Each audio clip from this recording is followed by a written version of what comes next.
नमस्कार शेतकरी मित्रांनो, तुमचं आपलं चॅनल हॅलो किसानवर सहर्ष स्वागत आहे. मित्रांनो, आज आपण घेऊन आलो की दुष्काळासंबंधी नवीन आणि सर्वात मोठी अपडेट ही आता आलेली आहे. मित्रांनो, ती काय आहे आणि काय संपूर्ण माहिती आपण पुढे व्हिडिओमध्ये मित्रांनो बघणार आहोत. की दुष्काळीमध्ये आता नवीन महसूल मंडळांचा सुद्धा आता समावेश करण्यात आला आहे. तुमच्या जिल्ह्यातील तुमचा महसूल मंडळाचा त्यात समावेश आहे का नाही आणि तुम्हाला सुद्धा तर दुष्काळी मदत मिळणार का नाही, ही संपूर्ण माहिती आज आपण या व्हिडिओमध्ये बघणार आहोत. परंतु मित्रांनो, त्याआधी तुम्हाला एक विनंती आहे, जर तुम्ही चॅनलवर नवीन असाल तर कृपया करून चॅनलला सबस्क्राईब करा, जेणेकरून तुम्हाला शेतीविषयी अशा नवीन GRच्या माहितीविषयी माहिती जर जाणून घेण्याची असेल तर सर्वप्रथम ती माहिती आपल्या चॅनलवर मित्रांनो उपलब्ध करून दिली जाते. तर मित्रांनो, चॅनलला सबस्क्राईब करा, म्हणजे जेणेकरून तुम्हाला आम्ही नवनवीन माहिती ही सर्वात अगोदर आपल्या चॅनलवरच अपलोड करतो. तर मित्रांनो, चला आता आपण व्हिडिओला सुरुवात करूया. तर मित्रांनो, बघू शकता आजच्या न्यूजपेपरवरची माहिती आहे. मित्रांनो, नव्या 224 महसूल मंडळात दुष्काळी स्थिती जाहीर. मित्रांनो, आणखी नवीन 224 महसूल मंडळ ही दुष्काळ स्थिती जाहीर केली आहे. मित्रांनो, तर बघू शकता मित्रांनो, दुष्काळी परिस्थितीचा लाभ मिळावा यासाठी शासनाने दुष्काळ सदृश्य जाहीर केलेल्या महसूल मंडळांच्या व्यतिरिक्त आता विभाजन करून नव्याने करण्यात आलेल्या मंडळांचा दुष्काळ सदृश्य परिस्थितीची शासनाने जाहीर केली आहे. मित्रांनो, 19 जिल्ह्यातील 224 मंडळांचा पात्र समावेश मित्रांनो आता त्यात करण्यात आला आहे.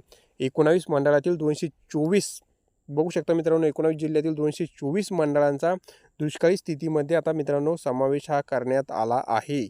आता या नवीन मंडळांचा मित्रांनो समावेश केल्याने त्याचप्रमाणे आधी जाहीर केलेल्या दुष्काळ सदृश्य मंडळात सर्व सवलती तातडीने लागू केल्या जाणार आहे. मित्रांनो, बघू शकता तुम्ही, कमी पावसामुळे दुष्काळाची स्थिती असलेल्या 40 तालुक्यात सुरुवातीच्या काळात शासनाने दुष्काळ स्थिती जाहीर केली होती.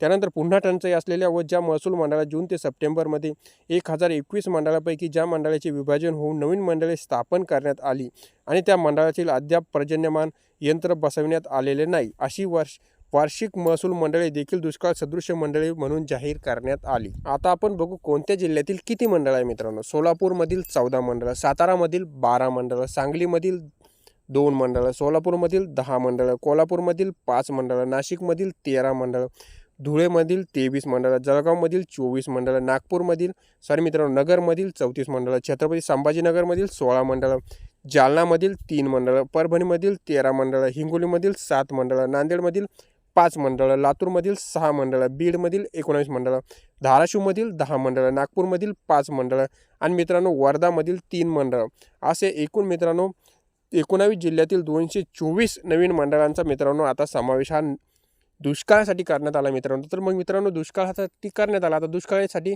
कोणकोणते नवीन योजना किंवा कोणकोणत्या उपाययोजना किंवा कोणकोणत्या योजनांचा आता त्यांना लाभ मिळणार आहे हे आपण आता पुढे बघू. आता या नवीन सवलती मित्रांनो त्यांना लागू होतात. एक म्हणजे जमीन महसुलात सूट, सहकारी कर्जाचे पुनर्गठन, त्यानंतर शेती निगडीत कर्जाच्या वसुलीला मित्रांनो आता स्थगिती भेटते.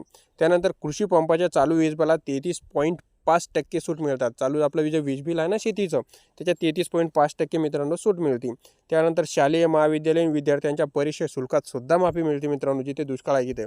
त्याच्यानंतर रोहया अंतर्गत कामाच्या निकषात काही प्रमाणात शिथिलता, आवश्यक तिथे पिण्याचे पाणी पुरवण्यासाठी टँकरचा वापर आणि शेती पंपासाठी वीज जोडणी खंडित न करणे, हे मित्रांनो त्यांना लाभ मिळतात.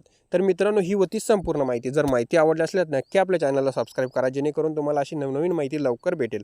धन्यवाद मित्रांनो.